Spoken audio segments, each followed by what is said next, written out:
You would just eat flakes all day, wouldn't you? Yeah. Hey there, Boots Owen here. A long time ago, maybe 16, 18 years ago, I made this thing. It's a oat roller, I suppose you'd call it, or a Müsli-Quetsche. This book was written by a guy called Christian Kuhtz, whose name I may well be mispronouncing. He's written a whole series of these Einfälle, statt, Abfälle books about all sorts of different aspects of life, but typically around heating with kachelofen, like some masonry stoves and things like that. But he made this one here. He made a few iterations of it out of both metal and wood, and he gives lots of instructions and whatnot, and he's given like full-size plans and stuff. So I made it word for word, letter for letter, millimeter by millimeter, I thought.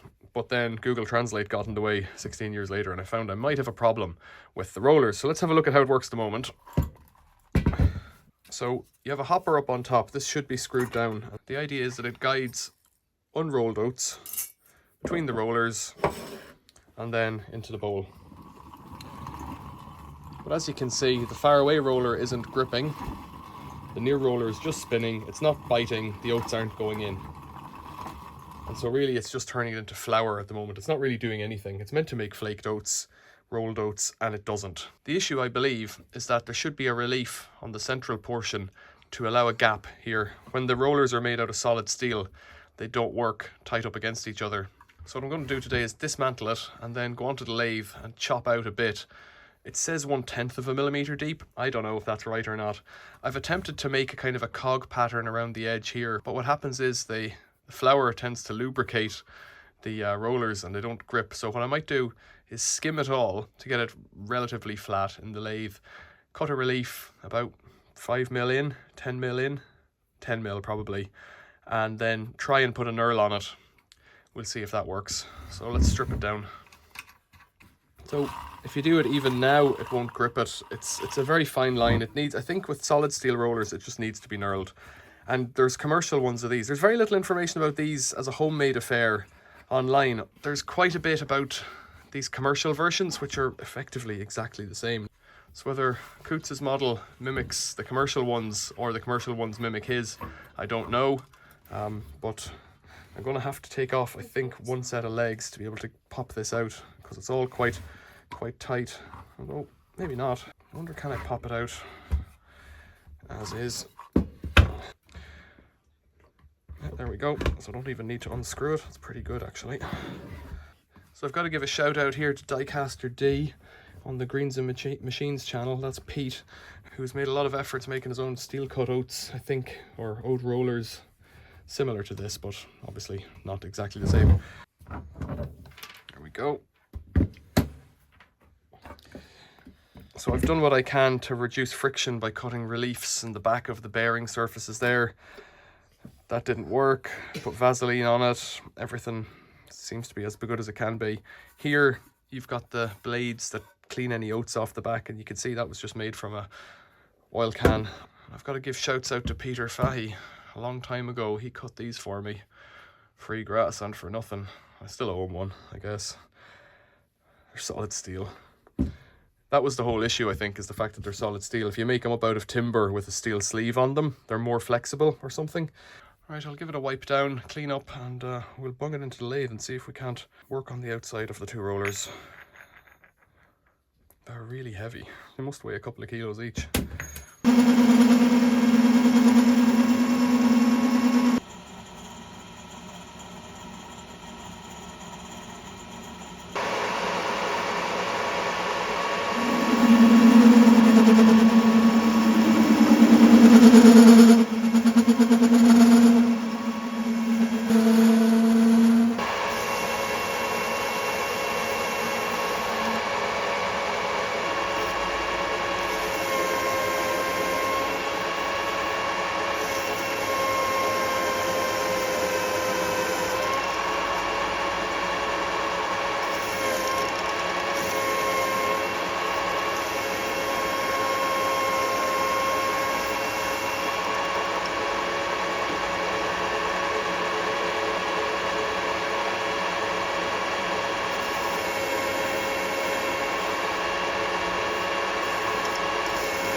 this a bit of a dust out because I think it's got Vaseline on the bearings and there's a bit too much, so just give it a clean out and give this a wipe because it's got years of patina, oil can patina. I've got some of this stuff which is food safe grease. Put a bit of that on, might help it out.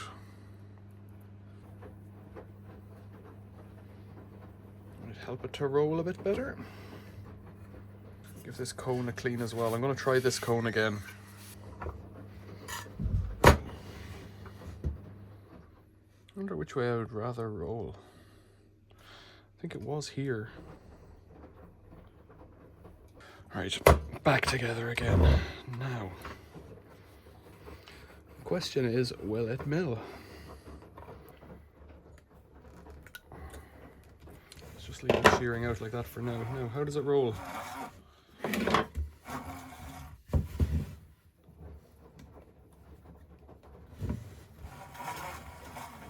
Quite sweet, I've got to say. Okay, let's get a clamp on it. So it's back together now. Let's put some of these guys up here. What do we think?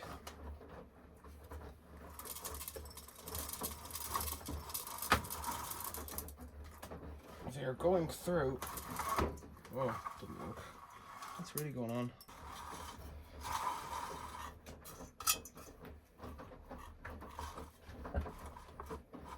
That seems to be working now. Is it? Let's see. Come through again. Oh, it's grinding again. No, that's not what you want.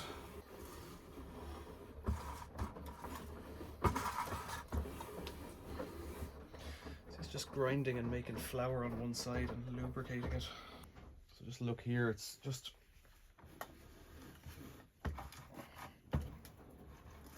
I think what's happening is it's getting stuck in the side of the rollers over here as well.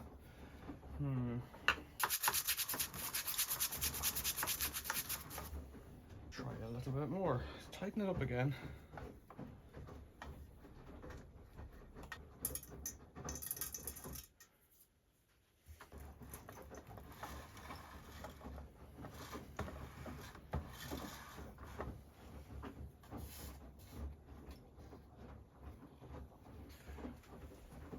So it looks like on the first squeeze we're getting decent rolled oats.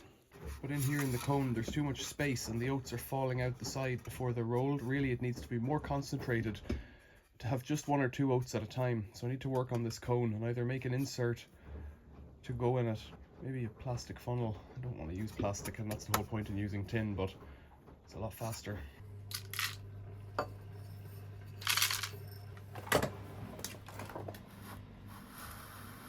No, we're off again.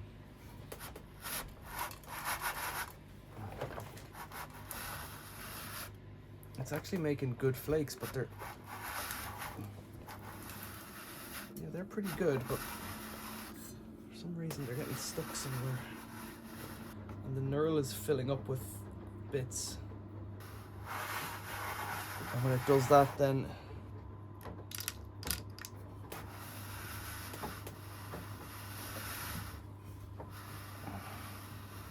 just makes it into flour. That's what's just come through. Better than anything I've ever seen, this machine.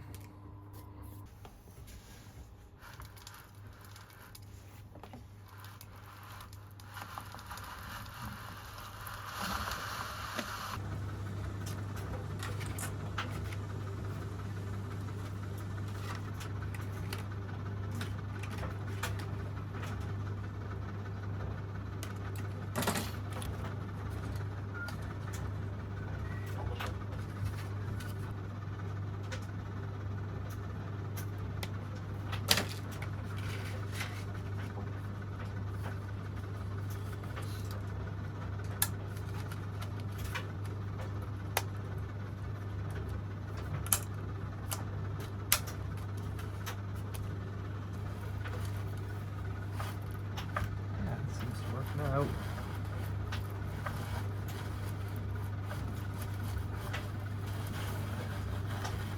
Yeah. No. Very good. Let's try putting lots in there. So, Put it on the side there. scraper works a little bit, but not very well.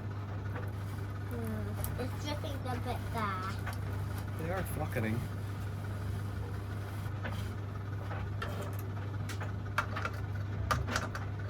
Excuse me, that's a bit long ago. So it's working better now in that it's making consistent flakes, but the roller in here is not getting scraped clean by this piece of tin, not adequately. So it's taken off some of the flakes, but not all of them. And it's leaving a residue like that.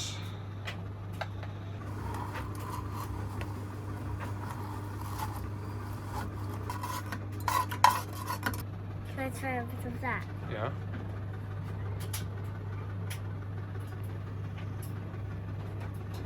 Any good? Yeah. Are they yummy? Yeah. I'm going to dust that away. Okay. So what have I done? I've put the knurl, the relief, and then a knurl on the rollers, both sides, and I've just modified it with plastic. I don't really want to invest any more time in it. I could rebuild it now that I've got a template. I could rebuild this piece of tin.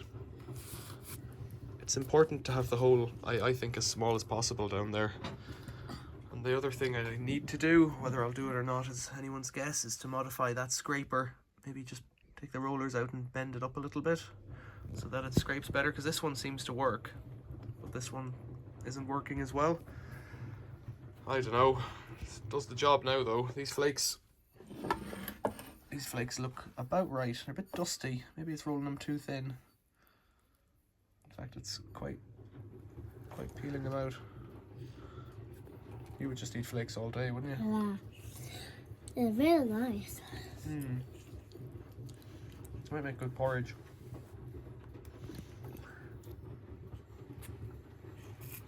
I also have to shout out to Stephan Gleissner. Stephan put me onto this many years ago, and I'm finally finishing up on it, making something that works. So, questions or comments, leave them below. Thanks for watching. See you later.